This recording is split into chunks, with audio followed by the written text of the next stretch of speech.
the Gordon Asset Management Podcast, a show for savers, investors, and entrepreneurs. Helping you to stay informed, invest wisely, and achieve the unimaginable. Now, on to the show. Hello. This is Todd Zempel, and you are listening to the Gordon Asset Management Podcast.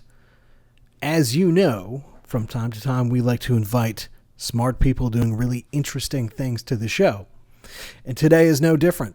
Today, we invited Tom Snyder, who is Executive Director of the RIoT organization, to the show.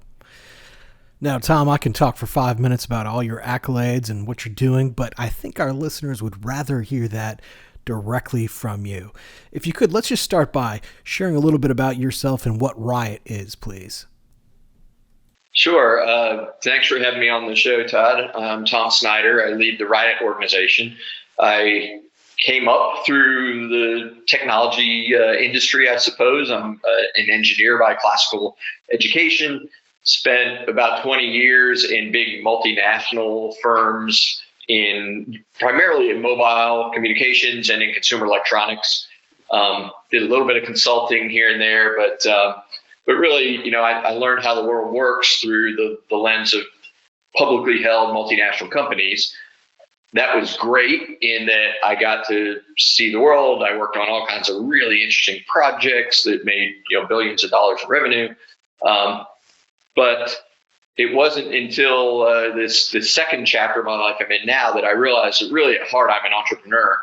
And I was an entrepreneur within those large organizations, often like driving change, trying to run various innovation and creativity initiatives, advanced research, other things. But started RIoT back in 2014, really to explore what I see as the next wave of the economy as we move from the internet age, say, that we've been in the last 30 years to now the data, what I call the data economy, or the real-time information analytics space, but to do it where we're supporting a lot of entrepreneurs and startups and other people that maybe aren't looking for that traditional corporate job environment. We're kind of an interesting organization. We haven't found anybody quite like us yet, and I don't know if that's good or not, but I'll take it. RIoT started as a meetup group. Originally, it was the Raleigh Internet of Things, is where the name RIoT came from. It was an acronym in the early days. And we were looking at interesting technology tipping points that were happening in the semiconductor space and in wireless communications and in computation and cloud and a few other areas that I believed were leading towards a fundamental change in the economy. And said, well, that's a really kind of bold, silly thing to say. Let's set up this meetup group. We'll have some people come and really, I wanted to educate myself, and there were two other co-founders that were involved at the time. But we were trying to learn about the market in this emerging area that was called Internet of Things.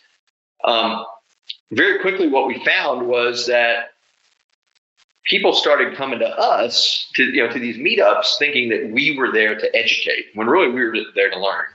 And that's when we had this realization that there was an unmet market need, that organizations of all shapes and sizes, most of which were who you would think are the technology experts. I won't call out anybody by name here, but big recognized household brands that you think of as technology leaders started, they're coming to us asking for advice around their digital transformations.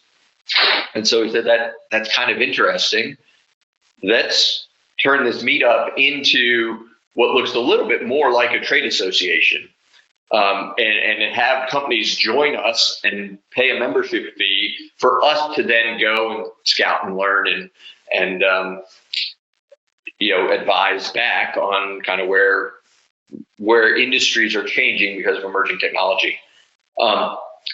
We're not a 501(c)(6). I'm sorry, I'll say that again. We are not a 501(c)(6) trade association. We're a C3 nonprofit organization, because what we found was that while we can do a little bit of advising and such, that's great, really our focus is on job creation and what I call job independence. The ability to create new jobs, that's good for our economy, and the best jobs are created kind of where emerging technologies are happening, but also enabling people to be in control of their own destiny and to be their own boss. And so ultimately, RIoT is involved in 2 or 3 key areas. So back to your question of who RIoT is, we remain a convener, back to our old meetup roots. We, I think in 2020, held about 70 events virtually around the country. In 2019, when the world was still in person, we ran about 90 events around the United States, bringing people together for the purpose of education and network building, and business development is kind of an outcome of that. And then we also are educators, most well known for running an equity-free startup accelerator in 2 cities in North Carolina, and we're expanding this year into additional cities in Virginia and in Colorado. All right, so let me get this straight. A bunch of Raleigh cyberpunks, quote unquote, getting together, likely over frosty cold beverages, talking about new and interesting technology, taking that and evolving that into this startup ecosystem. Did I get that right? Is that essentially how things played out? Yeah, absolutely. Even down to the beverages. Every RIoT, we hold our events RIoTs. We always have at least one beer sponsor, which is kind of a fun side note. It's not about that, but I will say of the 25 or 30 patents that I have to my name, at least half of those ideas I'm sure came over a drink. Wow, that's a lot of patents and quite a few drinks too. Are most of your patents in the Internet of Things space? Most of the time when I was in that kind of invention and creation mode was earlier in my career, and most of them are in mobile telephony in some way or another. Got it. That's good to know. Now, being involved in creating new technologies and in this startup ecosystem, it sounds like you have a little bit of an entrepreneurial streak in you, which is something that I'm passionate about, working with entrepreneurs and defending the free market system. It sounds like you're also a fan of this system. Is that correct? I am. I'm a huge fan of that. I believe that, the future moves at the pace of technology to some degree, but also at the pace of business. And we're very much in the business of helping private enterprises to move forward. But I'm also a little bit of a realist in that I would argue that there are very few free markets. Healthcare is a great example. I believe that the best healthcare solutions are going to be pushed forward by private industry, but that there will never be a direct financial ROI for solving rare disease, for example, just as the market isn't big enough to offset that cost. And so when you're in these complicated markets, to be successful in private industry requires a lot of collaboration and a lot of connections back to regulatory bodies or to government or to researchers and academic institutions. And so a fundamental part of, I believe, why RIoT has been successful is we're really good at helping people to build out those professional networks, both in pure private free market space, if you will, as well as within regulatory agencies and so on, in a way that kind of all sides benefit. Now, Tom, I'd like to switch gears just a little bit. So obviously RIoT is this organization. You have research labs and a startup accelerator, et cetera, et cetera. Do you have any real success stories of individuals or companies coming out of this RIoT ecosystem to become successful businesses?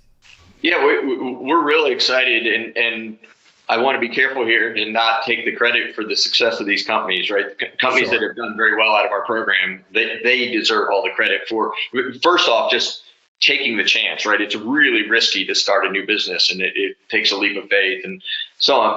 But over the years, we started RIoT in 2014. And initially, when we were working with entrepreneurs and startups, we were doing it kind of one-on-one. And it took us a few years to wise up that wasn't real efficient. So around early 2018, we moved into more of a cohort style approach where we're working with groups of startups all at the same time doing some parallel processing to get more people in the door, more people out the door. If you take a look at those two periods together, we can account for companies that we've worked with creating more than 700, I think over 750 jobs now, raising north of $400 million in outside investor capital. We are not investors, but we're well connected in that industry and are happy to help with introductions and driving hundreds of millions of dollars in revenue as well. So a lot of success.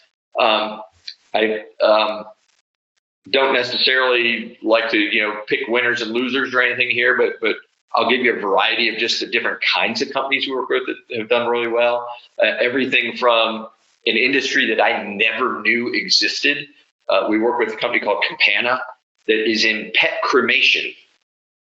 Who knew? I knew a lot of people have pets, but you never think about end of life management for a pet and what that means, and how when a pet dies, it creates a precipitous drop off in customer, obviously an immediate customer engagement for a veterinary clinic, but that vet clinic doesn't always get that customer back when a family gets a new pet. And so, a company that has done very well and created a lot of jobs here in North Carolina is based out of Sanford, and they had developed a completely environmentally friendly pet cremation system, but applied some digital technologies and other things to really strengthen that repeat business cycle of a pet owner that loses a pet in a very that's a very difficult time, and then suddenly re-engaging with the vet clinic again with that next pet and so on. So, anything from there to more traditional companies that are doing, enterprise software solutions and things that you read about in the paper every day. That's very cool. One of the things I really like about my job, so we're a wealth management firm, right? But about half of our business is serving retirement plans for companies. And through that, we get to see all these really nuanced and interesting jobs that people have and things that people create and do. One of my favorite stories is this company that produced the little plastic end caps to go on mattresses, right? And you don't even think that something like that even exists. You don't even realize that it's there, but it's this successful business that affords the owners of the company a very nice lifestyle and supports the lives of all the workers. There's millions of ways to make money. And one of the things that I learn more and more every year is the importance of what I call plumbing companies, which are those companies that are behind the scenes doing something that you never even think about, like the example you just gave with the mattress end caps. Like, there are so many things that are not that sexy, but because of that, there's very little competition, and you can just dominate a market, and it's really fascinating. You never think about that little end cap on that mattress until you start getting some damaged product and shipping because it wasn't protected correctly, and all of a sudden you got a problem, right? So anyway. Now, Tom, being located here in the Triangle region of North Carolina, it feels like we're in the right place at the right time, right? There's all this new technology budding.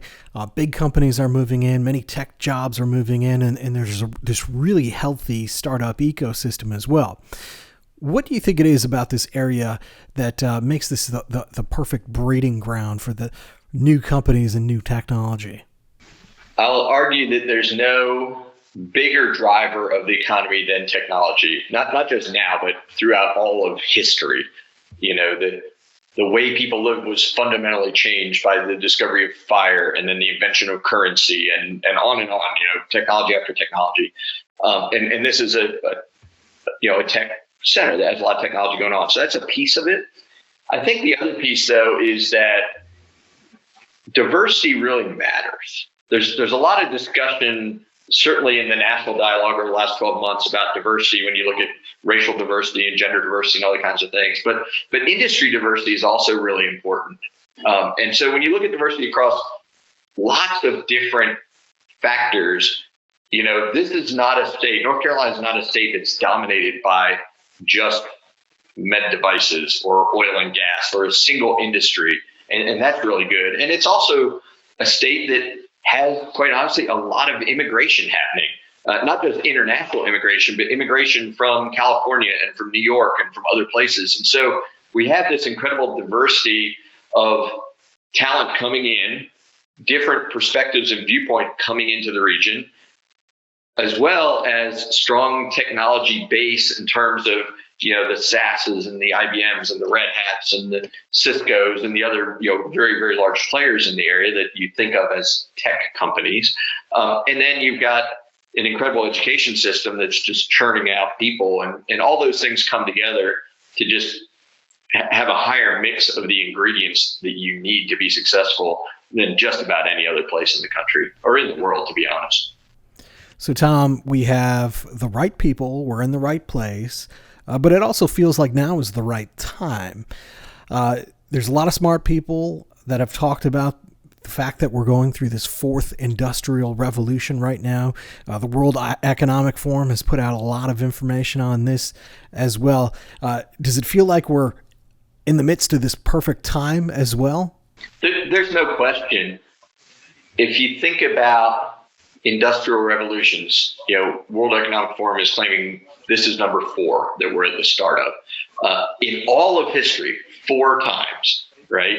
So you've got steam power that turned us from an agrarian society to one that was largely developed by mass production.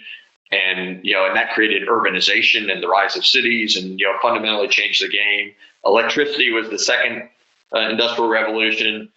We're not going back to a life before electricity. Nobody wants that. The third was the information age, information technology, and the transistor, which led then to the internet and mobile phones and information at our fingertips. What's fundamentally different this time is that we're not talking about real-time information, which means what Google did, right? They cataloged everything, and in a quick search, you can find whatever you need at the moment. The data economy in this fourth industrial revolution is really about, in real time, collecting data from anywhere on this planet, and in real time, deciding what that data means and automating what happens as a result.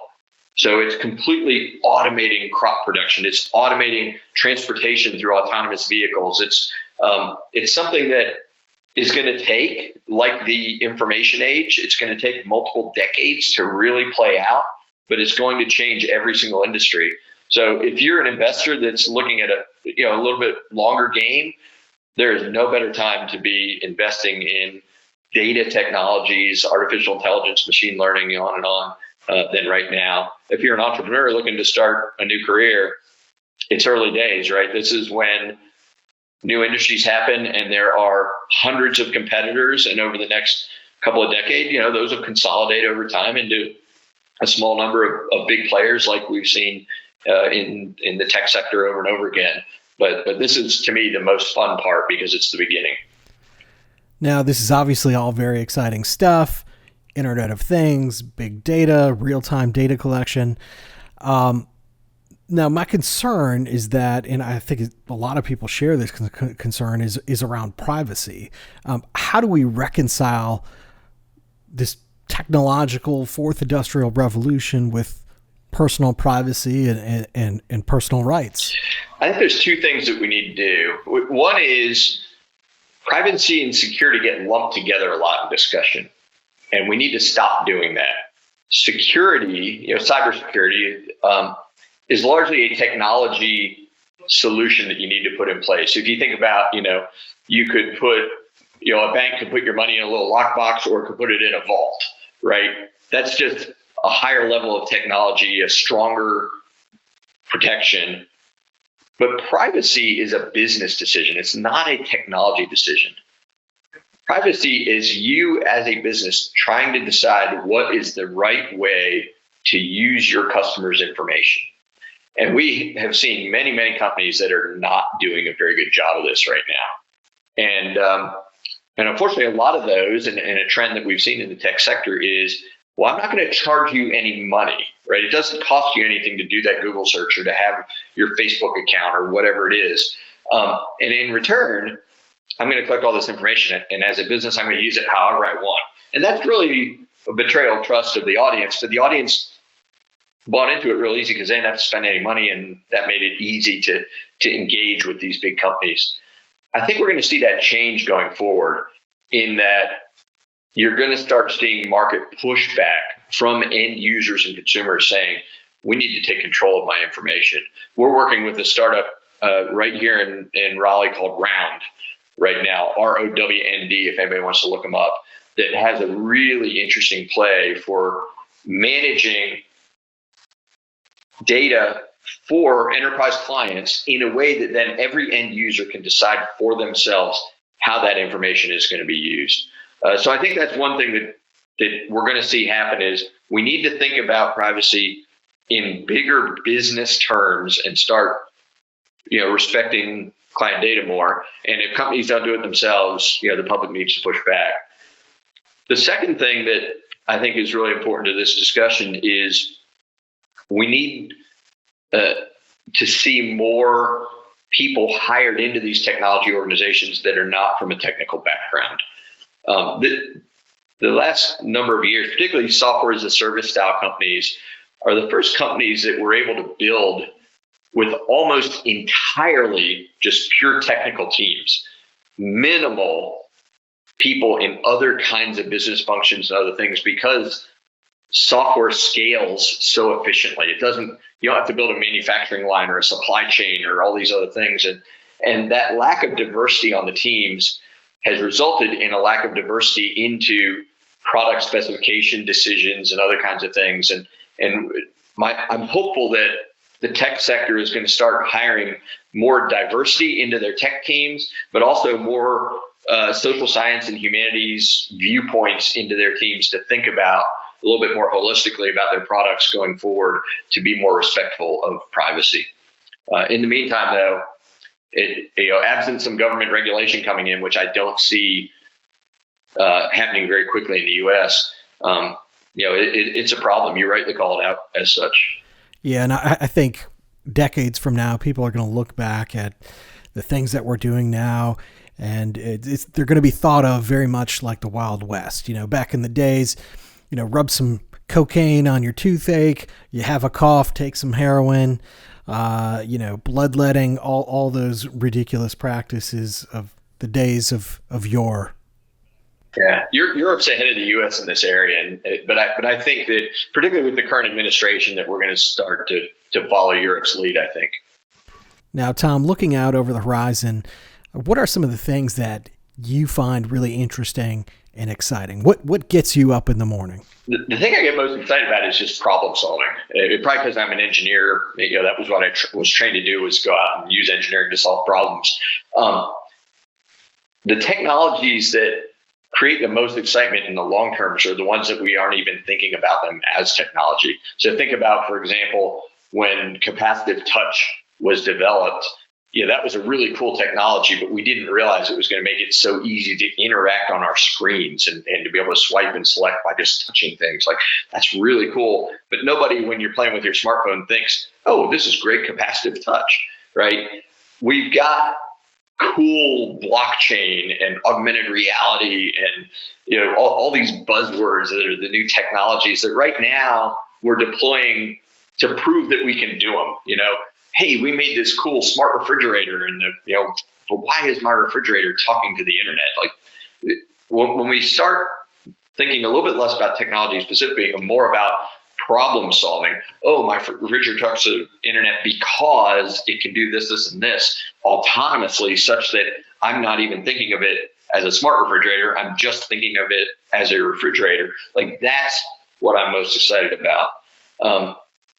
I don't know if that fully answers your question or not, but I think that's my idea. Now, Tom, if people want to learn more about RIoT, where should we direct them? We are happy to meet with anyone, whether you're an entrepreneur thinking about, your next step, you're maybe at mid-career trying to think about how do you want to, take the second half of your career. If you were looking for something different than the first half, we'd love to talk to you. We work a lot with municipal governments. Corporations sponsor us and enable us to provide all of our services completely free, particularly in smaller and rural communities to underserved demographics. We'd love to talk to sponsors. Best way to reach us is just to come to riot.org is our website. You can find us at Riot on social, on various social media platforms, engage there. Or my email is tom@riot.org. We'd love to hear from you. All right, Tom. Well, thanks for joining us on the podcast today. As Tom mentioned, if you'd like more information about Riot, you can visit their website, riot.org. Thanks a lot, Tom. Appreciate you joining us. Thanks for listening. If you enjoyed the show, be sure to click subscribe. Gordon Asset Management, LLC is a registered investment advisor. For more information about our firm, please visit wealthqb.com. The information in this podcast is presented for educational and entertainment purposes only and is subject to change without notice. Opinions expressed are those of the participants and don't necessarily reflect those of Gordon Asset Management, LLC, its producers, hosts, or guests. Information presented should not be construed as tax, legal, or investment advice, or a recommendation or solicitation for the sale of any product or strategy. Listeners are encouraged to seek advice from qualified professionals to determine whether any information presented may be suitable for their specific situation. Investments involve risks. Neither Gordon Asset Management, LLC, nor its podcast participants shall be liable for losses resulting from decisions based on information or viewpoints presented on this podcast.